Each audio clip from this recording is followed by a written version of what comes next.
How are you doing today, Mr. Marshall? Not too bad.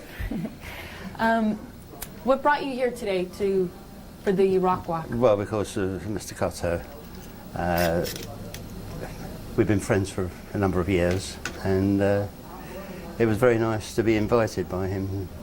Both pioneers in the music equipment field. That's right, yes. Now, what moved you to begin designing and building Marshall amps?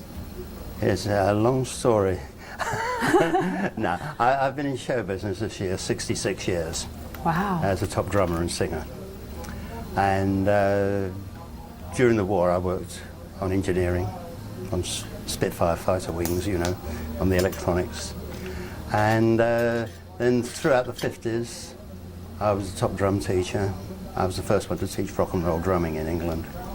And I taught people like Mitch Mitchell with Hendrix, Mickey Waller with Little Richard, Rod Stewart, and numbers of others, all the top drummers.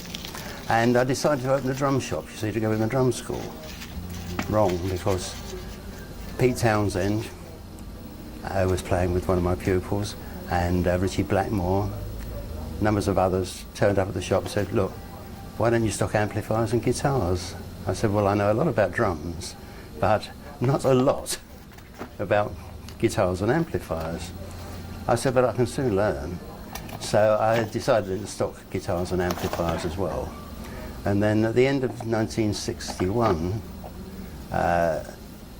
they said to me, the amplifier's not built for rock and roll. So I said to Kim Brown, my engineer in the shop who did the repairs, you know, let's have a go at making this amplifier. And he said, well, I'm not really capable. He said, but there's a kid at EMI, an apprentice, he's only 18, but apparently he's brilliant. I said, well, bring him along to see me. He came along to see me. His name was Dudley Craven.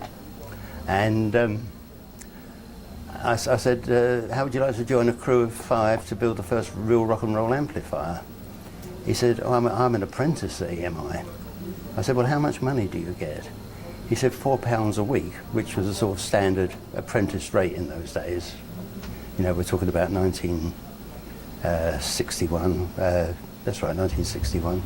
And I said, well, supposing I pay the same as I pay Ken, £15 a week. He said, done. And he did some prototypes for me. I was doing all the chassis work and all that sort of thing myself because I knew engineering. And eventually, after 5 failures, I turned down 5 prototypes.